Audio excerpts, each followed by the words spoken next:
Iya, yang kedua. Oke.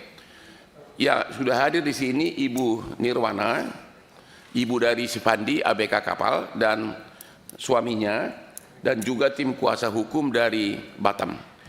Inti kasusnya adalah bahwa si anak ibu ini kebetulan D4 pendidikan kapal, jadi memang profesinya begitu, lulusan Universitas D4 bidang mesin ya.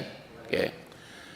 Dia melamar ke suatu agen, dia melamar resmi ke suatu agen dan akhirnya diterima. Dan si agen ini mengatakan bahwa nanti kaptennya si ini, tapi si anaknya ini tidak pernah ketemu kaptennya, tidak pernah ketemu dan tidak kenal. Barulah berangkatlah mereka, karena katanya kan ini kan kapal ini di Thailand.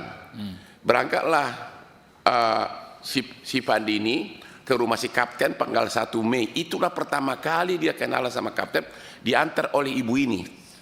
Ya, di depan rumah dada-dadaan berangkat ke Thailand, dan karena kapalnya katanya belum siap, 10 hari penuh diinapkan di hotel. Mulailah kapalnya itu, mereka memasuki kapal tanggal 14. Menurut kontrak harusnya kapalnya North Star namanya. Tahu-tahu dibawa speedboat, dibawa ke kapal Sea Dragon. Ya. Jadi dari lamaran sama kapalnya berbeda, ya. Baru mereka berangkat, dibawalah si Pandi ini ke tengah laut, naiklah ke kapal ini, kemudian mutar. 3 hari kemudian, yaitu tanggal 18 Mei, datanglah kapal nelayan, ya, kapal nelayan yang membongkar 67 kardus. Karena memang orang tidak banyak, oleh si kapten diperintahkan semua awak kapal untuk estafet memasukkan. Dan si anak ibu ini bolak-balik nanya, ini apa? Dan itu diakui oleh si kapten. Kebetulan kaptennya juga orang Batak, marga Sirait, wakil kaptennya juga orang Batak, marga Tambunan. Si kapten ini ngaku bahwa itu adalah uang dan emas. Itu pengakuannya. Ya. Ini kapal harusnya berangkat dari Thailand menuju Filipina. Tapi lewat dari perairan Indonesia di Tanjung Karimun, ketangkap sama BNN sama bea cukai. Disitulah duka cita itu mulai. Dan di persidangan si kapten juga mengakui bahwa memang si anak ini nanya berkali-kali, ini apa isinya. Oke. Dan yang menjadi masalah adalah kok bisa dituntut hukuman mati karena tidak ada bukti sama sekali bahwa dia tahu isinya itu. Dia baru melamar, baru 3 hari naik kapal sebagai pengangguran masuk kerja. Yang menjadi pertanyaan adalah, ini yang perlu mungkin nanti ditanyakan Komisi 3 kepada penyidiknya dan jaksanya. Kalau seorang kapten kapal berangkat ke Thailand untuk narkoba 2 ton yang katanya harganya 4 triliun. Mungkin enggak si pemilik narkoba tidak kenal si kapten ini? Mungkin enggak dia percayakan 4 triliun kepada orang yang baru dia kenal? Itu yang kita bilang logikanya tidak ada, tapi tiba-tiba dituntut sekarang hukuman mati. Itu inti kasusnya. Sama juga tidak ada bukti sama sekali yang mengatakan bahwa si Pandi tahu, karena memang dia hanya bekerja di kapal itu dan baru 3 hari naik kapal itu. Sekian dari saya dan dilanjutkan oleh ibunya Pandi. Silakan Ibu Nirwana ya. Silakan Bu. Anak saya melamar di kapal Thailand, kapalnya kapal kargo ditawari, Pak. Tiba-tiba sampai ke Thailand, diinapi di hotel, menunggu di sana. Anak saya bertanya, kok kita nggak naik-naik cab? Dibilang kapten, kita menunggu kapal yang ditawari sama kita, kapal kargo. Entah macam mana, ditanya lagi sama anak saya, kapalnya belum siap kita diperintah bawa kapal yang satu ini, kapal tanker. Kapal tanker bermuatan minyak. Jadi anak saya ya ngikutlah Pak, ngikut. Terus orang itu naik, saya tak tahu entah naik dari mana, naik kapal orang itu. Kira-kira ada entah 3 hari saya dengar anak saya tertangkap membawa narkoba. Makanya kami sebagai orang tua, kami terkejut, Pak. Kok bisa dia bawa narkoba? Kapalnya kok bisa jadi kapal tanker? Dijanjikan kapalnya kapal kargo. Di kontrak kerjanya pun kapal kargo. Jadi saya selaku orang tua, saya mohon keadilan sama Bapak, membantu saya untuk menyelesaikan masalah anak saya ini, Pak. Saya mohon, Pak, karena saya tanya anak saya, dia tidak mengetahui barang itu, Pak. Saya tanya, jadi tahunya dari mana? Setelah penangkapan, Mak, barulah tahu saya itu bawahnya itu narkoba. Jadi apa kamu nggak bertanya? Saya tanya, waktu barang itu masuk disuruh kapten kami mengangkat. Begitu saya angkat, saya udah nggak enak. Saya bilang sama kawan, ya kok ini barangnya, tapi kita mau bawa minyak. Kalian nggak curiga? Kenapa ini tak betul lagi? Masa kapalnya bawa ini kotak-kotak, ini tak betul lagi. Mana tahu ini isinya bom. Itu anak saya bilang, Pak. Jadi kata kawan-kawannya. Dan itu dalam persidangan ucapan dari anak ibu diakui oleh si kapten dalam persidangan iya, bahwa Pak. memang si anak ini Terkonfirmasi ya, Pak. ya, ditanya di sidang, si kapten maupun ada wakilnya Pak Tambunan mengakui memang si anak ini bertanya ini apa. Oke. Gitu. Tapi di persidangan si kaptennya tiba-tiba ngaku bahwa isinya dia taunya emas dan uang. Iya. Jadi bagaimana mungkin 4 triliun, ya 4 triliun dia nggak tahu, dia dipercaya oleh si kapten, oleh si pemilik kapal. 4 triliun nilainya. Mungkin masih ada, silakan. Sudah itu paginya nggak enak dia, didatanginya kaptennya ke atas, ditanyanya, Cap, itu barang apa? Ayo kita periksa. Mana tahu itu entah bom. Enggak katanya itu uang sama emas. Jadi disambung anak saya lagi, kalau itu uang sama emas, Cap, kenapa dimasuki di ruang palka? Saya tak tahu ruang palka itu apa, Pak. Kenapa dimasuki situ? Enggak apa-apa biar aman katanya. Begitu anak Jadi saya itu bilang. diakui di persidangan. Ya? Iya, diakui semua kawan-kawannya, kapten pun mengakui, Pak. Udah itu si Pandi disuruh lagi mencopot di bendera. Dibantah bikin anak saya lagi, Pak. Kenapa dicopot lagi benderanya, Cap? Apa nanti enggak bermasalah? Setahu saya kalau belayar, kapal kita belayar tak boleh dicopot di benderanya. Enggak apa-apa, kata si kapten. Selagi kita belayar enggak apa-apa, nanti kita ganti. Benderanya udah jelek, dibilangnya gitu. Anak saya enggak sanggup menaikkan ke atas itu, Pak, mencopot benderanya, digantilah sama si Leo. Barulah itu tercopot benderanya. Itulah terus, Pak, enggak lama kami dapat informasi tertangkaplah kapalnya. Begitulah cerita anak saya. Oke, terima kasih. Mungkin ada Ya. dari, Terima kasih, mohon Pak. izin dari Bapak dari Silakan. Pandi. Silakan, Pak. Dari situ aja. Mungkin dari Bapak selaku ayah dari Pandi. Silakan. Assalamualaikum warahmatullahi wabarakatuh. Nama saya Sulaiman. Saya selaku orang tua dari terdakwa Pandi Ramadan, saya bermohon kepada pimpinan Komisi 3 DPR RI agar anak saya diberi keadilan, Pak. Saya bermohon kepada Bapak. Imanetnya saya memohon kepada Bapak lagi, saya memohon ini, Pak. Ya. Cukup. Cukup, Pak. Oke. Kalau boleh minta izin juga karena mereka bawa tim pengacara dari daerah yang tahu faktanya. Ya. Mohon dikasih kesempatan bicara pengacara dari Batam, silakan. Silakan. Nanti lanjut pengacara dari Lombok Ya. di sini ada. Silakan dari pengacara silakan, dari Batam yang menangani anak ibu ini. Assalamualaikum warahmatullahi wabarakatuh. Terima kasih kepada ketua dan anggota lainnya yang telah memberikan kesempatan kepada kami untuk menyampaikan sedikit atau inti dari permasalahan Pandi Ramadan. Jadi inti dari masalah Pandi Ramadan ini, ya ini yang kami sampaikan hanya yang fakta ya, fakta dalam persidangan, bahwa si Pandi ini ada mendapat info ya, mendapat info ada kerjaan di kapal asing. Infonya ini dapatnya dari agen bernama Iwan.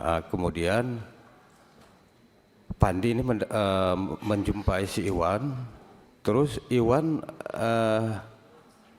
sondingkan atau hubungkan ke Kapten Hasyolan Samosir. Kemudian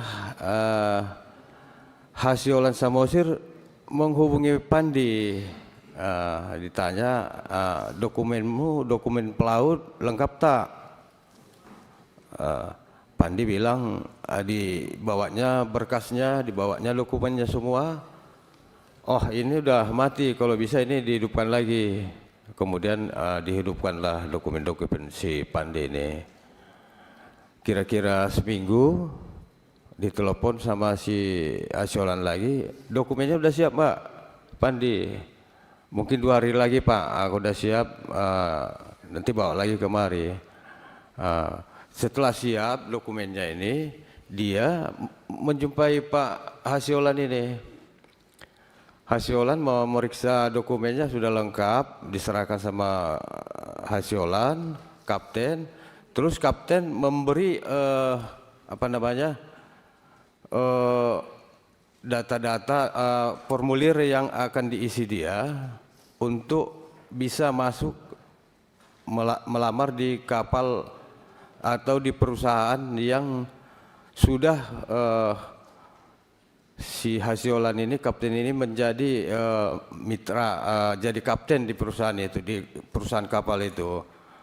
Kemudian setelah dimasukkannya semua, diterima,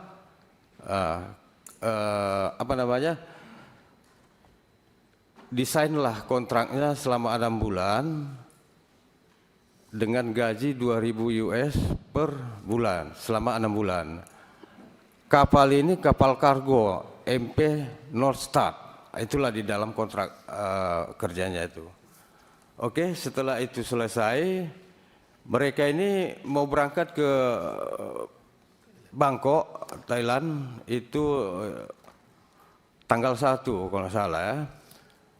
Ada 4 orang mereka ini dari Medan yang mau berangkat. Hasyolan, terus Chief Officer itu Richard Tambunan, terus ada Ricky namanya, ini tak jadi berangkat Pak, karena alasan sakit. Sebenarnya si Ricky inilah yang mau menjadi atasan si Pandi, kepala mesin lah. Si Pandi ini kan wakil mesin. Satu lagi office boy lah, tapi ini adiknya kapten. Jadi si Ricky ini karena tidak jadi mau berangkat, batal karena keluarnya sakit. Pandi sebenarnya udah ragu mau berangkat itu. Kenapa? Saya tak menguasai sepenuhnya nanti Cap, nanti kalau nggak ada yang lebih paham dari saya katanya. Kalau saya tidak, belum yakin saya katanya, karena dia kan masih baru pemula ya. Oh nggak usah takut katanya. Di sana ada nanti menggantikanmu katanya gitu. Jadilah mereka berangkatlah ke Thailand ya. Sekitar 10 hari orang tuh nginap di hotel itu, baru menunggu berlayar. Oke. Setelah menunggu berlayar itu, informasi yang diterima si Pandi awalnya kan kapal kargo ini. Jadi mereka setelah berangkat ke kapal kargo itu katanya di tengah laut, mereka naik speed ke sana. Ternyata bukan kargo, ternyata kapal tanker. Kenapa ini berubah katanya dari kapal barang ke kapal minyak? Oh nggak apa-apa, kita masih dalam satu grup perusahaan katanya, nggak masalah katanya. Oke, jadi pemikiran si Pandi waktu itu berarti kan mengangkat minyak kan itu. ternyata minyaknya orang sudah berlayar, minyaknya belum datang nih. Di mana mau diambil minyak pun belum tahu nih. Tiba-tiba katanya malam itu di tanggal berapa itu, tanggal 8 atau tanggal 9, itulah kapal kecil, kapal nelayan merapat. Tapi sebelum dia merapat sudah ngasih kode-kode semacam lampu sorot gitu ya, lampu sorot ke kapal orang Sipandi ini. Kemudian di kapal Sipandi ini ada yang warga Thailand itu namanya Wirapat Pompang. Itu menurut Sipandi dan menurut ABK yang lain merupakan kepercayaan orang Thailand itu yang namanya Tanjen atau Jekitan gitu ya. Itulah, jadi yang berhubungan dari kapal itu, kapal kecil itu ke kapal orang Sipandi ini, siapa ini orang Thailand itu, mereka yang komunikasinya, sehingga deal komunikasinya pindahlah kardus-kardus itu dari kapal kecil itu ke kapal Sipandi. Kemudian di situ sebenarnya Sipandi ini kan diminta chief officer untuk bantu mengangkat itu secara estafet lah begitu. Terus ditanyanya officer ini sebetulnya barang ini apa? Kok kardus-kardus? Itu kata si bos, kata si chief officer itu, kata si bos itu emas dan uang. Itulah jawabannya. Terus kan si Pandi kan merasa nggak nyaman juga, nggak puas juga dia. Itulah besoknya, karena itu masuknya kan malam, curiga dia. Besok paginya ditanya langsung sama Kap, seperti yang disampaikan Ibu tadi. Tetap jawaban si kapten itu emas dan uang. Sempat dia tanya juga sama kapten itu, kalau bisa kita buka lah, biar tahu kita apa ini isinya sebetulnya. Kalau membuka itu nggak ada kewenangan kita membuka itu, kata si kapten. Jadi selang berapa waktu itu, berapa jam atau berapa, ya mungkin kerajam lah, itu mereka berlayar lah. Rutenya pun apa itu, kalau yang diterimanya infonya mau ke Filipina gitu ya. Oke, berlayar mereka ini. Setelah berlayar, kalau menurut keterangan si Pandi di laut ya, di laut itu waktu mereka itu dipepet sama angkatan laut itu masih lebih dekat ke Malaysia, wilayah Malaysia, perairan Malaysia, pantai Malaysia daripada ke Karimun. Kenapa kamu bilang begitu? Karena saya lihat di sana itu di perairan Johor itu, sekitar Johor itu masih nampak itu kapal-kapal sandar di situ. Kalau kita pun loncat ke laut masih bisa ke nyebrang sana daripada kalau ke Karimun. Itulah jawaban si Pandi dan kawan-kawan yang lain. Setelah itu mereka itu sepertinya kata mereka itu dipepet sama angkatan laut kapal mereka ini supaya masuk ke perairan Indonesia. Begitu masuk itulah dicegat sama Bea Cukai dan BNN. Saya kira cukup. Jadi penyidik dan kejaksaan JPU mengabaikan fakta di BAP maupun fakta persidangan. Satu, ini orang baru 3 hari kerja dan dia masuk melalui agen. Ya. Dua, bahwa si kapten ini narkoba harganya hampir 4 triliun. Kalau sampai didatangkan oleh pemiliknya dari Indonesia, ya berarti si pemilik narkoba itu sudah ada kerjasama dengan si kapten ini.